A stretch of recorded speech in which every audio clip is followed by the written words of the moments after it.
friends, and welcome to the Adventures of Blink. I am, of course, Blink, and you can find me on GitHub right here.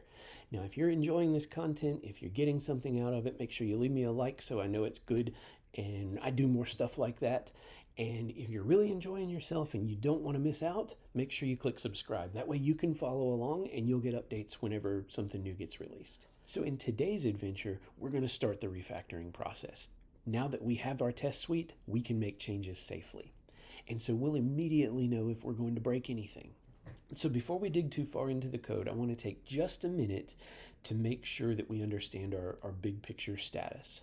First of all, README and docs. We didn't really touch those last week. We did add some comments, but I don't think it was really enough to move the needle. That was sort of like the bare minimum of commenting, and it's not really anything that's going to help us understand the application further in the future.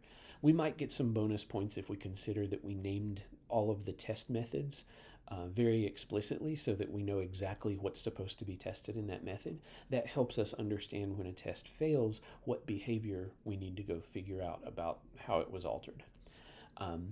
Moving on, setup and install. We didn't really touch this either. This is something that we'll have to look into, but it's not really been part of the developer journey quite yet. We'll have to put in some special time to make sure that gets where we're going. Tests and coverage. This is the one that excites me the most because we got a green light on this. We went from 0 coverage, like we had one test that I guess technically it would cover a few lines. So it might have given us, I don't know, 4 or 5% test coverage. We didn't actually calculate it, but we did calculate the end product, which was 98% test coverage. So we have a test suite that now fully identifies the behaviors we expect to see in the Gilded rows. There may be room to improve that testing in the future, but right now, at least, that seems like a pretty good mile marker to put out there for us. Code clarity is the next topic here, and we didn't really make any changes there, but that's about today. Today, we're going to focus on code clarity. We're going to make sure that we clean up this code and make it much more easy to work with. We're going to get rid of that deeply nested foolishness of spaghetti that we looked at. Things are going to get better today. Tooling and DX, also not something we really touched last week, so that hasn't changed. But our code is mildly readable. It's just not really controlled in any way. So we might look at some tools in the future to help with that. And then finally, onboarding speed. Again, we didn't really move the needle on this because a new developer can't contribute any more quickly because of it. They still have to dissect a big nasty code base. I would expect to see this box change color today as well, but we'll dig into that and see where it gets us. So to reiterate, our focus today is on that code clarity line. We're going to go try to make this code more readable. We're going to try to make it simpler, less convoluted. Think of any way you can say that sounds like an improvement. That's what we're going to do to it today. So let's see if we can figure out where to get started, shall we? All right, so it's time to dig into how to fix this code. We can see the Gilded Rows class here. This is kind of where we left everything last week. In fact, you can even still see I've got my coverage report in the terminal down here. So I'm going to clear that out, and I'm going to move the terminal down a little bit to give us more room to work. And let's look at what we've got going on. So we have a method inside of Gilded Rows that is our constructor. Not a whole lot going on here. It just basically assigns the list of items into the class object for it. So I don't think there's going to be a lot of refactoring to happen there. That's pretty self-explanatory, and there's not much we could do to improve it. In fact, I think we were told not to touch that too, if I remember the rules correctly. So we'll move on to update quality, and this is where the spaghetti code really starts. Now you might look at this and think, well, it just looks like code to me. It doesn't seem like it's all that horrible. But here's what I look at when I look at a block of code to determine whether I have a problem with the way that it's written. The first thing I see inside of this method is a for loop. So I know that I'm going to be doing this thing over and over and over, whatever it is. And it's the first, and if you scroll down, it's the only thing you do is you go through this for loop. So you're going to touch every item in the data. Okay, so whatever I do, I've got to do some number of times. We'll call that n times, right? We kind of use the mathematical parlance to talk about it. Now, if I have to run through this n different times, that's going to be expensive if there's a lot of logic embedded in it. So I need to be very careful about how much I repeat myself, because that just adds extra complexity to the project. The more that I say the same things over and over or do extra comparisons against things, the longer it's going to take to get anywhere. So let's dig into this loop a little bit and see what's inside. The next thing I see is we start checking the item name, and we check if it's aged brie and if it's backstage passes. And if neither of those is true, then we know we can do this if block. And then inside the if block is another if block. And so inside of that if block is yet another if block. This is an anti-pattern just because you don't want to have deeply nested things. If you do that, you'll have to have deeply nested logic sometimes. But you can either look for ways to rearrange things so you don't have to have as many nests, or you break them off into individual components that go and do a thing for you. And that way you don't end up with this need to keep stacking ifs, because when you read this, it's really complicated to read through. I mean, if I said this out loud, I would say, if item name is not aged brie and item name is not backstage passes to a concert, then if item quality is greater than 0, if item name, sorry, there should have been a then in there. See, I'm already messing up. Then if item name is not sulfurous, then change the quality by -1. That was just a mouthful to say. That logic needs to be better represented. So we need to think through how it is that we're going to do this. On top of that, you then have to worry about the else's. I didn't even try to cover the else block in my speaking the code out there, because it would be just too much to keep track of. So if aged brie or backstage passes, because the opposite of an and is an or, like when you negate it. So if it's aged brie or if it's backstage passes, then I have to look, is the quality less than 50? Then I change the quality by +1. If the item name is backstage passes, and then if the sell-in date is less than 11, then I'm going to also look to see if the quality is greater or is less than 50, and then I know that I can update my my quality by another number. And then I have another check that says if the item is less than 6, then I'm going to update the quality, or I'm going to check the quality to see if it's less than 50, and then I'm going to update it again. Are you tired of this yet? Because this is painful. And I'm kind of saying it and walking through it verbally because I want you to experience the pain of it. This is why we don't like this logic, because it's not concise. It's not simple. If you think of the original rules, they were, a couple quick paragraphs, but they flowed easily. We could make sense of them. Here, it's a constant check this, then check that, and then go check this other thing. And we actually do multiple checks inside of there. So along the way, you're going to check if item quality is less than 50 multiple times. That doesn't seem useful.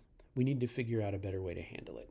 So that's the problem that we're looking to solve today. Is how do we smash these layers of ifs together into something that's a little flatter? So as I look at this, the first thing I want to do is start identifying things by what type of item they are. We have 3 special items right now, and then we have everything else. So let's build a match statement that's going to tell us which item we're working on. So match item name, and we'll do case aged brie. And I'm just going to leave a pass in here so the editor doesn't clutter with errors while we're working backstage. And I think I'm just going to copy paste because that's a lot of typing and it's not really helpful to watch. So pass, and then sulfurous Hand of Ragnaros. Helps if you spell it right, Ben. There we go. And then we have a case else. Now we're going to actually start building the case else because it's kind of the easiest to work with. And what we're going to do is item.quality. So if item.quality is greater than 0, then we're going to do item.quality minus equals 1.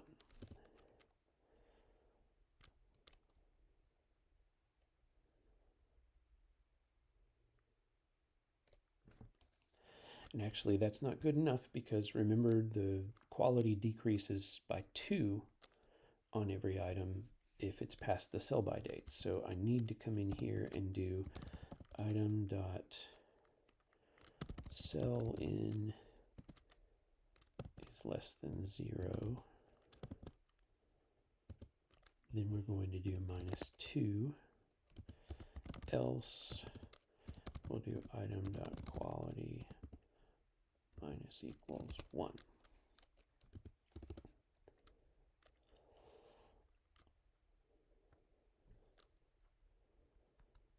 Oh, but that still leaves a potential error because we could be subtracting 2. So we're going to have to think through this a little differently.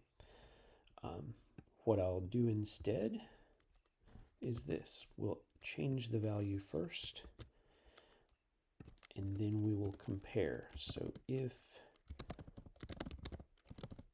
is less than 0,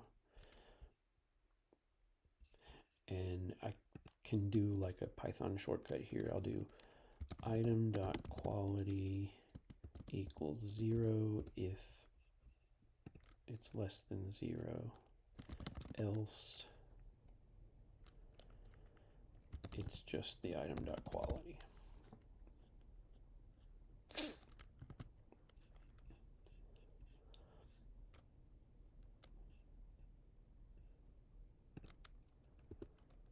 And I'll add a comment. Don't let quality drop below 0. And I'll add a comment here that says quality drops by 2x if sell in is passed. And that way we have some documentation of what's going on and we can follow along with the way this logic works. So let's go up to aged brie next. Or you know what? Sulfurous would actually be easier. So we're going to work on that next. And for this one, we're just going to do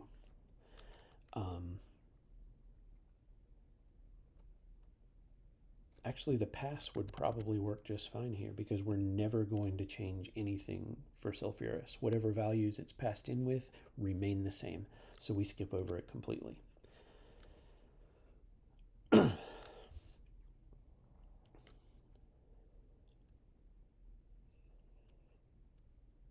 Now, aged brie is probably the next easiest to work on.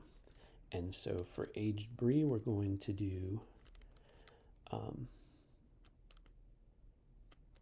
item.quality. Oh, yeah. So item.quality equals item.quality. I gotta do plus equals 1 if item.quality is less than or equal to 49. Else item.quality. And so that should take care of aged brie. It will continue to increase in value, in quality, until it reaches 50.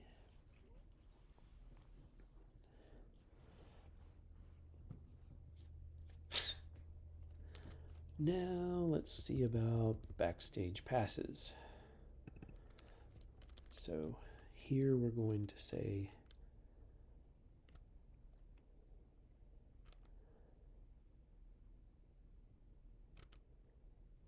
item.quality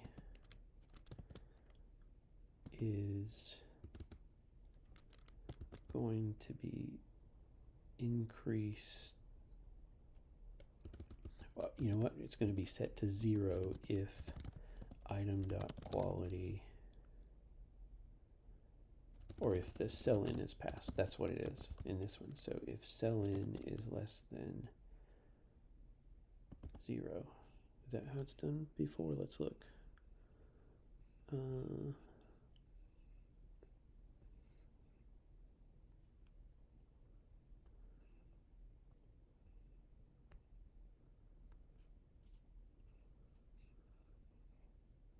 Yeah.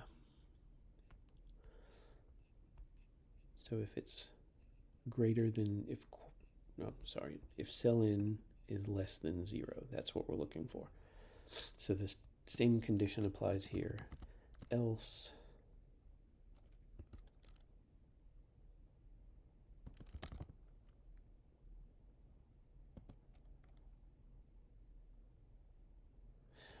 we can't do this one this way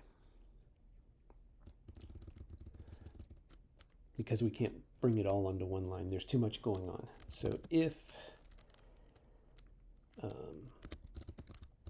item.sell-in is less than 0, then item.quality equals 0. Else,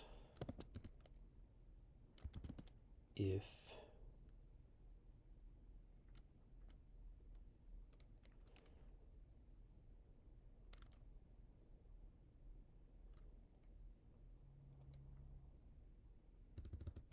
we're going to do a value here. We're going to do q equals 1.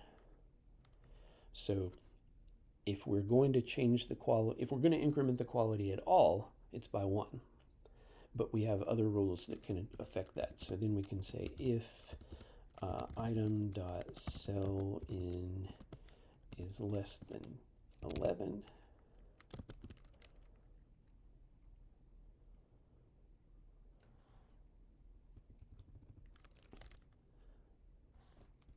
then q plus equals 1, and that would make it 2. And then if item.sell-in is less than 6, q plus equals 1, that would make it 3.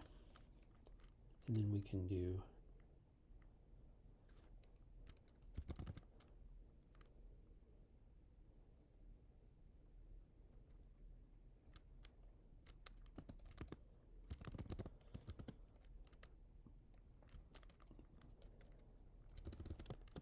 plus equals q if item.quality plus q is less than or equal to 50, else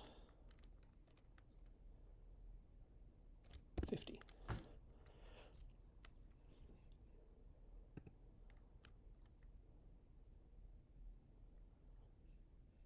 And that should take care of that. Now the next thing we're going to do, we have to change the sell-in by a day every time. So the way I'd like to handle this is to create another variable in here for sell-in adjustment. And so that's going to be -1. And the only thing that's going to affect that is actually in here. We're going to take the pass out. We're going to say that sell-in equals 0. And then we're going to do, after all of the if stuff, so still within the loop but not part of the match, is to do item.sell-in plus equals s. And that should take care of that. All right, so now we've got some working code, we think. We've rebuilt the logic here and simplified everything, and it's much cleaner to look at. It's much differently organized, and I think better because it makes it easier to start digesting what sections of things we're working on. The next step is to try to test this out and see what we get. So I'm going to come down here and just comment out all of the code from the original Gilded rows. And I'm doing this because if there's a catastrophic failure, I want to be able to have something to go back to very easily. So commenting it out just kind of puts it out of the way. If everything works in my new code, then I don't expect to keep that. I'm going to just delete it after this. But this is a temporary measure. So now that I've done that, let's open up the terminal here and we'll grab our test runner, and we got 3 failures out of our 8 tests. So we had 8 tests that were covering our code, and 3 of them did not succeed. This is exactly why we built with this. Wanted to make sure that we've got those test guardrails in place, because now we've changed behaviors and we need to figure out why. So the first failure that I see comes from test quality never more than 50. And I get aged brie 950, and that's the unit that failed. There, so I've rearranged my screens a little bit so that it's easier to see.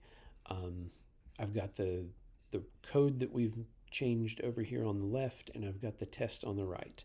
So the test that failed, if you recall, we can go back up here and look, is never more than, test quality never more than 50. So test quality never more than 50.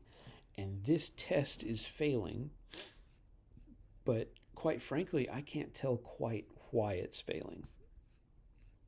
So what I really need is to modify my test so that I can see more of the behavior. I'm not actually changing the way that I do the test. I'm just going to change what shows up on the screen so that I have something to work with. So in the process of running the test, I would like to print td items 0.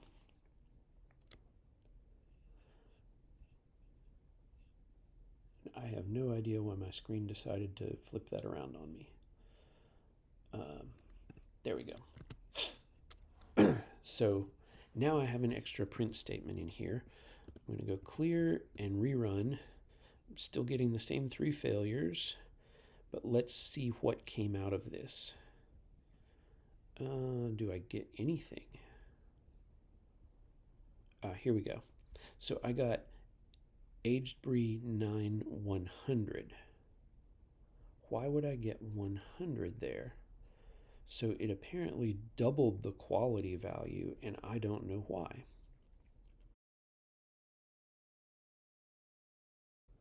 Okay, so this is a case of getting too fancy with my Python.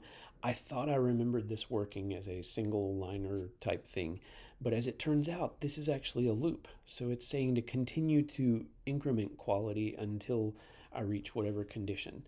And so that's not going to work the way that I expect. I need to change this behavior. And so what I'm going to do is say if item.quality is less than 50, then item quality plus equals 1. Now let's see how this behaves. I now have 2 test failures instead of 3. So I've been able to fix one of them. And I will presume that those probably failed the same way. So the next one is on test backstage passes. And okay, so we can actually see here that I'm failing test backstage passes, and the value that's going in is the -1 0. So that is my very last test. Everything else seems to have worked fine, but the last test is supposed to tell us what happens to the value of a backstage pass if it drops below 0. So that is where I failed on this front. I did a less than instead of a less than or equal to. Now, why is that? Because I'm changing the sell-in date at the end of the method. So see, I come down here and this is where the sell-in date gets adjusted. And because I waited until here, when I'm checking it here, it hasn't changed yet, which means it doesn't know that it's already that value, which means I would be off by 1. And so that's really important. Off by 1 errors are one of the most common mistakes that introduce a bug into a program. So it's cool that we were able to catch it here. Another win for the test suite in finding things that I didn't quite do right. And so we'll clear and we'll rerun our test. We're down to 1 test failure. All right, so let's go read what this is. Test quality decreases faster after sell-in. So I know this method was up toward the top of our testing list. Here we go. Quality decreases faster after sell-in. So the failure that we got is on widget -1, 0. So this is our very first one. And you know what? Just from the looks of this, I bet I have another off by 1 error. So let's take a look at what happens.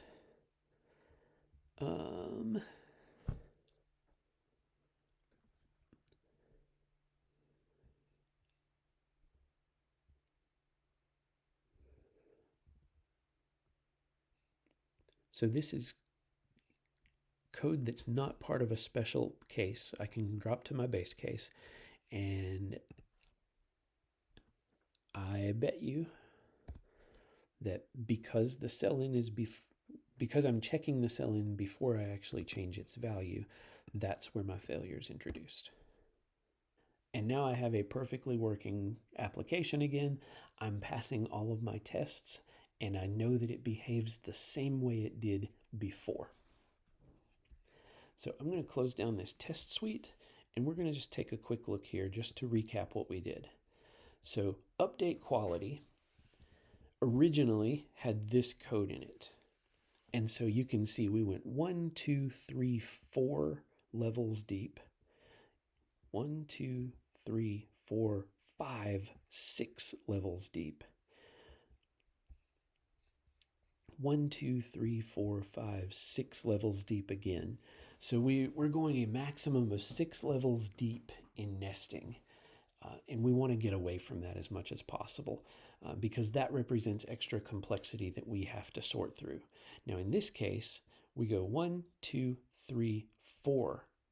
And there's one that goes as deep as 5, but it's really just an increment there. So most of our logic happens in 4 levels deep. This is a much cleaner version of how to do this. So you might find that static analysis tools still squawk at you for this. Even though you've cleaned up a couple levels of depth in your complexity, they're still not going to like the fact that it nests that many times. And so if you run into that case, the next thing you could look at to do is start breaking out sections of your logic into separate methods and sort of compartmentalizing the code as it works. So for instance, you might take all the logic out of each of these special cases and make them their own separate method. Let's walk through a quick example. It might make better sense if we do that. So I might come up here and do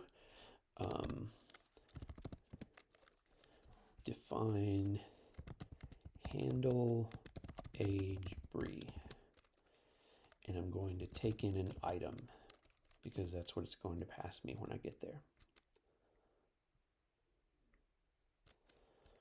And so the idea behind this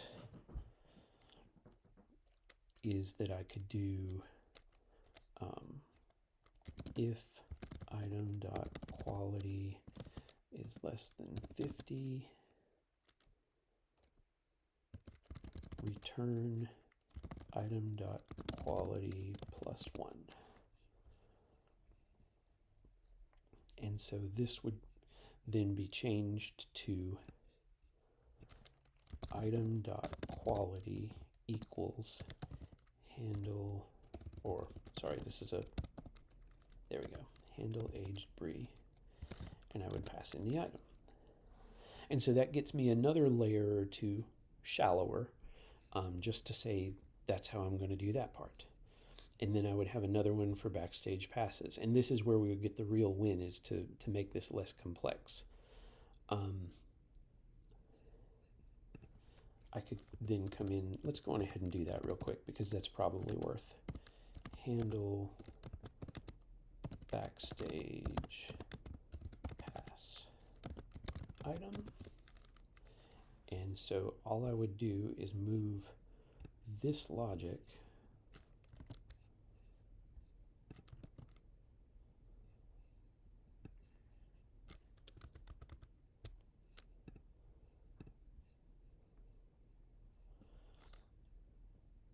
and instead of saying I'm resetting the quality, I would just do return 0. Otherwise,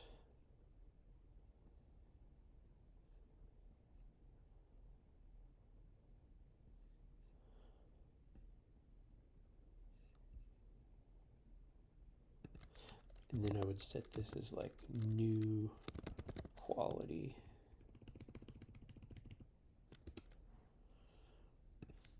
And then I would do a return of new quality. Okay, and then in here I can do the same thing above. Self dot handle backstage pass, pass it the item. And so now I've actually broken that code out. And the idea here is that update quality as a method is much easier to look at if you have less stuff in it. So then your base case would work the same way. Or you could even just leave that the way it is. And that simplifies your code even more because now we've got update quality almost fitting on a single screen. I can look at almost this whole method without scrolling, and that means that I've now simplified it to the point that I can take it in a glance. So now that I've made these other changes, I need to go back and run my test suite again to make sure that I haven't broken anything. And as it turns out, I have broken things.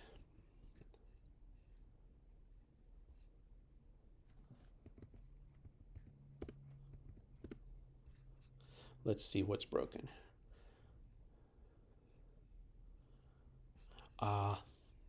And this was just me being silly because I wasn't thinking about what I was doing. When you write class methods, you have to include self.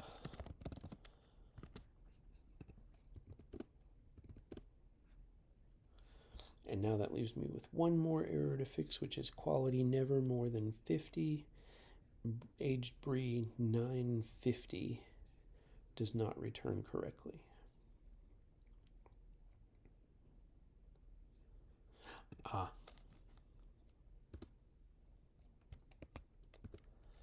And that's because I forgot to handle the else in this case.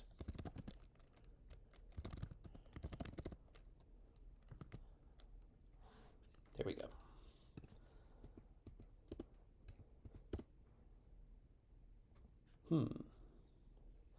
Cannot access new quality where it is not associated with a value. Okay. And that's because I didn't write this out correctly.